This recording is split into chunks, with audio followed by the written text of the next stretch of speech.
आदि श्री शिवाय नमस्तुभ्यं। वीडियो के एंड तक जरूर देखें और वीडियो को लाइक भी करें और चैनल को सब्सक्राइब भी करें। हर हर महादेव। करा गया राजा कर्ण की कथा सुनी आप लोगों ने? अरे बोलो, जम के बोलो जरा। महाभारत में कर्ण को पहचानते हो? जम के तो बोलो, पहचानते हो सब लोग? राजा कर्ण की कथा सुनी होगी। कौन था ये राजा कर्ण? कौन था? आप लोग बोले दानवीर।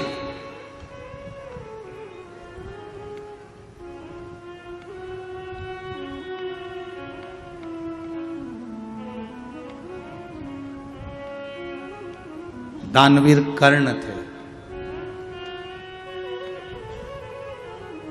फिर भी मरे तो पानी के खड्डे में रथ का पहिया फंस गया था और उस पहिए को निकालने में मर गए। जरा विचार करना। कर्म की गति देखिए राजा कर्ण की। जिंदगी भर दुनिया के लोगों ने कहा कि ये दानवीर कर्ण थे, दानवीर कर्ण थे, दानवीर कर्ण थे। सत्यभामा जी ने भगवान कृष्ण से पूछा था, अगर ये दानवीर कर्ण है तो फिर पानी के खड्डे में रथ फंसकर क्यों मरा? भगवान कृष्ण ने कहा, सत्यभामा तुम्हें मालूम नहीं है, जिस समय अभिमन्यु मर रहा था उसने हाथ जोड़कर राजा कर्ण से कहा था, मेरे प्राण छूट रहे महाराज, तुम्हारे पास में थोड़ा सा पानी पड़ा हुआ है, मुझे थोड़ा सा पानी पिला दो, मैं मरने वाला हूं। मुझे मरते समय लोग गंगा का जल देते हैं, तो मुझे पानी पिला दो, मैं प्यासा हूं, मुझे पानी पिला दो, मैं प्यासा हूं, मुझे पानी पिला दो। पर राजा कर्ण 1 इंच नहीं हिला, और 1 इंच नहीं हिला, ना पानी का 1 चुल्लू पानी उसको पिलाया, मर गया। तब भगवान कृष्ण कहते हैं, यह कर्म की गति है। जो पानी मांग रहा था अभिमन्यु पीने के लिए, वही पानी धीरे धीरे गलकर भूमि को दलदल कर दिया और उसी में राजा कर्ण फंसकर मर गया। यह कर्म की गति है, यह कर्म का खेल है।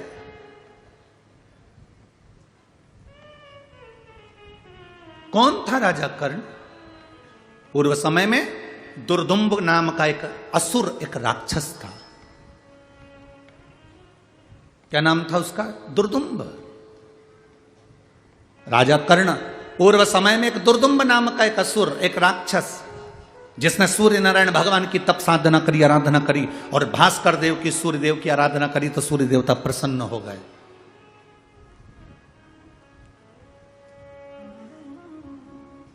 सूर्य नारायण ने पूछा, दुर्दुम्ब क्या चाहते हो? दुर्दुम्ब कहते हैं, महाराज मेरे मरना नहीं चाहता, आप मुझे बस एक वर दे दो कि मेरे प्राण ना छूटे। भास्कर देव सूर्य नारायण ने कहा, संसार में जो जन्मा है उसे तो मरना पड़ेगा, जो मृत्यु लोक में जन्म लेता है उसकी मृत्यु निश्चित हो जाती है।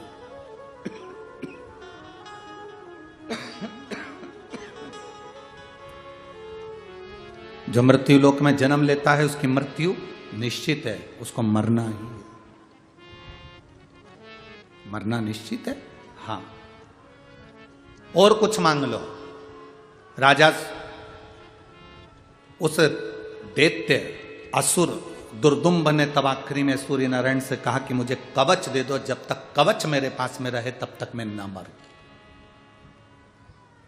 तथास्तु,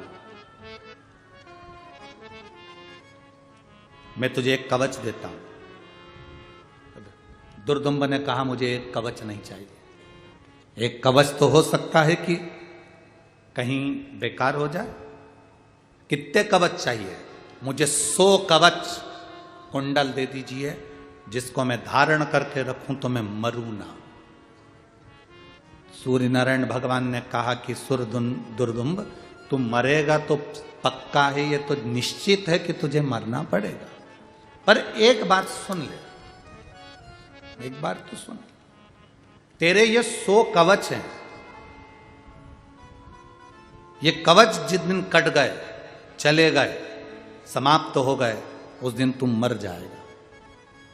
तो मुझे वर दो कि मेरा कवच अगर कोई उतारेगा या मेरा कवच कोई काटेगा तो वो भी मर जाएगा।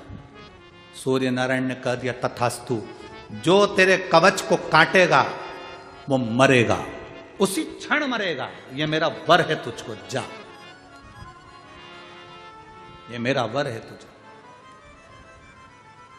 प्रसन्न हो गया दुर्दुम्ब, इतना प्रसन्न, हाहाकार मचा दिया उसने, सारे देवताओं को त्रासी देने लगा। तब भास्कर देव सूर्य नारायण ने आकर कहा, सुन दुर्दुम्ब, तेरे मरने की भी तो कथा सुन ले। तूने वर तो मांग लिया, पर एक बात याद रखना, मान लो तेरा कवच तेरे पास में रहा और तो भी तूने अगर उपद्रव मचाया तो किसी ने 1000 वर्ष तक यदि तप करा होगा और वो स्थान, वो भूमि,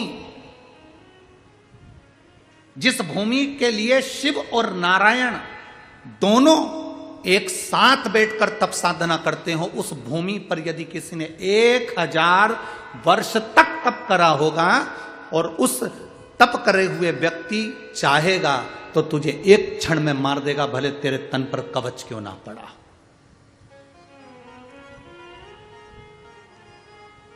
पंढरपुर के सभी माताओं को और मेरी जीजियों को, मेरे जीजाओं को, मेरी बहनों बेटियों को मैं उनके चरणों को दंडवत करता हूं, उनके चरणों को प्रणाम करता हूं कि आप उस भूमि पर रहते हो जिस भूमि का बल कितना प्रबल है, ये स्कंद पुराण की कथा कर रही है, ये शिव महापुराण की कथा वर्णन कर रही है।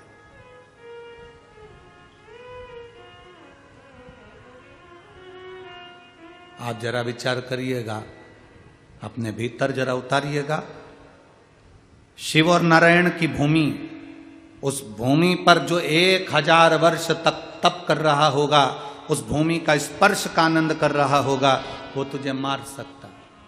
भगवान नारायण का अंश स्वरूप नर और नारायण, भगवान शंकर के अंश स्वरूप नर नारायण दो ऋषि भगवान हरि के शरीर से प्रकट हुए थे। वो ऋषि वन में, पर्वत पर, नदी के तट पर साधना कर रहे थे। साधना,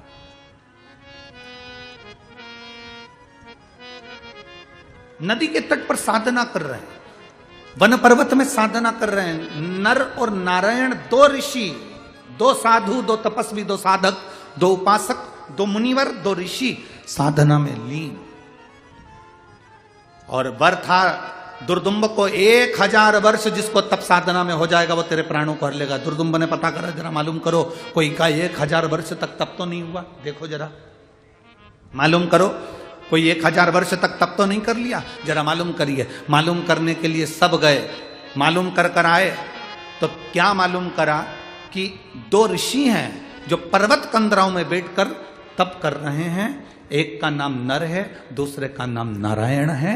और दुर्दुम्ब को मालूम पड़ा कि ये तप कर रहे हैं और इनका तप करने से मैं मर जाऊंगा, थोड़ा सा समय बचा है, एक काम करता हूं, इन्हीं को मार देता हूं। तुरंत दुर्दुम्ब अपनी सेना लेकर नर नारायण के पास गए। जैसे ही नर नारायण के पास गए तो नर नारायण में से उसी समय पर नर उठे, पर नारायण तो तप करने में लगे रहे, क्योंकि इनको मालूम था 1000 वर्ष तक तप कर लेंगे तो ये दुर्दुम्ब मर जाए। नर उठ गए, ललकारा जब दुर्दुम्ब ने तो नर उठे, युद्ध प्रारंभ हुआ। युद्ध प्रारंभ हुआ तो नर ने उस दुर्दुम्ब के शरीर पर जो कवच था उसको काट दिया। कवच काटते से नर मर गया, ऋषिवर मर गए। जैसे ऋषि मरे, दुर्दुम्ब प्रसन्न होकर नारायण ऋषि पर प्रहार करने के लिए उठा। जैसे ही नारायण ऋषि उठे, नारायण ने देखा कि नर ऋषि मर चुके हैं, इसका कवच कटा, इसलिए मर गए, क्योंकि इसको वर जो कवच काटेगा वो मरेगा, तो इसीलिए मर गए। उन्होंने तुरंत अपनी विद्या से नर को जीवित करा। नर तपस्या करने के लिए बैठ गए और नारायण के साथ में दुर्दुम्ब का युद्ध हुआ। जो युद्ध हुआ, दुर्दुम्ब के शरीर पर जो कवच था उसको फिर काट दिया तो नारायण मर गए। जो तप कर रहे थे नर, वो उठे, उन्होंने अपनी विद्या से नारायण को फिर जीवित कर दिया। जीवित करा और दुर्दुम्ब, वो तप करने के लिए नारायण बैठ गए और नर फिर युद्ध करने बैठ गए। 99 बार दुर्दुम्ब के शरीर के कवच को काटा है नर नारायण ने। केवल एक बार बचा था, सोवा और वो मरने वाला था। इतनी देर में तो दुर्दुम्ब को लगा कि अब करूं क्या, तो सूर्य नारायण भगवान के पास भागकर उनके रथ के पीछे छुप गया। रथ के पीछे, और रथ के पीछे जाकर जो छुपा तो भास्कर देव ने, सूर्य नारायण ने पूछा, दुर्दुम्ब तुम यहां? हां, मेरे 99 कवच कट चुके हैं, ये नर नारायण मुझे मार देंगे।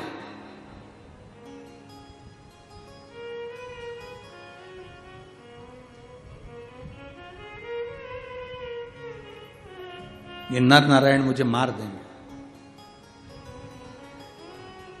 केवल एक कवच बचा है और वो कवच कटा कि मुझे मरना है, मुझे मरना है। सूर्य नारायण ने कहा, दुर्दुम्ब तुम्हारी मृत्यु तो निश्चित है, तुम्हें मरना तो पड़ेगा। नहीं, मैं मरना नहीं चाहता, मरना नहीं चाहता। ये हो ही नहीं सकता कि नहीं मरो तुम। पर एक बात बताओ प्रभु, आपने कहा था कि मुझे मारने वाला 1000 वर्ष तक तप करा होगा तो मारेगा, और ये नर नारायण ने पर्वत में, कंदराओं में, नदी के तट पर जो तप करा, इनको तो अभी तप करते करते मात्र 500 वर्ष, इनको तप करते करते 500 वर्ष हुए, तो इनका 1000 वर्ष कैसे हो गया? भगवान सूर्य नारायण ने उसी समय पर कहा, यदि आप लोग ताप्ती पुराण कभी स्मरण में आई हो, कभी ताप्ती नदी के तट पर जाएं, तो एक ताप्ती पुराण को यदि आप पढ़ेंगे तो उसमें भी इसका चरित्र मिलेगा। भास्कर देव सूर्य देवता ने उसी समय पर कहा, दुर्दुम्ब तुम कह रहे हो कि नर नारायण ने 500 वर्ष तप करा और मुझे मारने के लिए 1000 वर्ष की तप साधना चाहिए, तो मैं मरूंगा।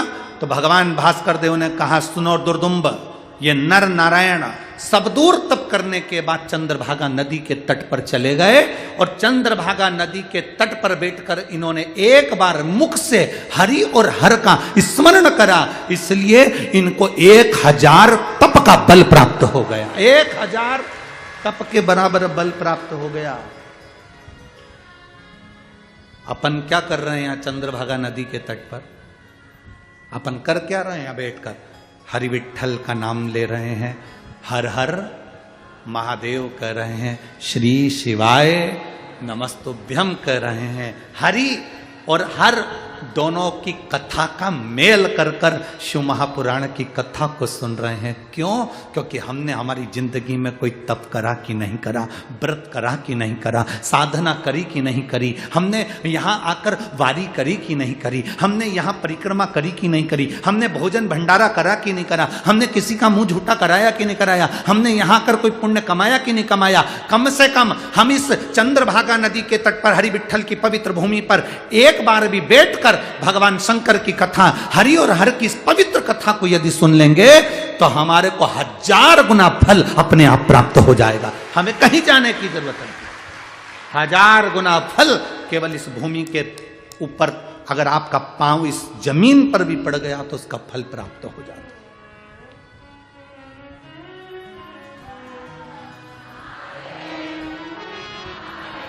अब सुन लो रे पंढरपुर वालों, जरा कान खोल के अच्छे से। आधी कमरिया पे साड़ी आई, अब तुम्हारी बारी। अब तुम अच्छे से सुन भी लेना जरा ध्यान लगकर। 1000 गुना जब यहां पुण्य मिल सकता है तो तुम अगर गलत काम करोगे तो 1000 गुना पाप भी तो मिल सकता है। जब पुण्य भी बढ़कर मिल सकता है तो पाप भी तो बढ़कर मिलेगा। इसलिए पंढरीनाथ की इस पवित्र भूमि पर जब तक रहना, पंढरपुर की भूमि पर जब तक रहना, चंद्रभागा के तट पर जब तक रहना, जब तक आप व्यापार करो मना नहीं, आप नौकरी करो मना नहीं, आप सर्विस करो मना नहीं, आप जो कार्य करना है करो मना नहीं, पर इतना जरूर याद रखना, तुम्हारे प्रत्येक कार्य में हरि विठ्ठल का नाम, महादेव का नाम लेते रहना। क्यों? क्योंकि अगर हमारी जिंदगी में हमने कोई पाप भी करा होगा तो मेरा पांडुरंगा तुम्हें माफ करता हुआ चलेगा, माफ करता हुआ चलेगा।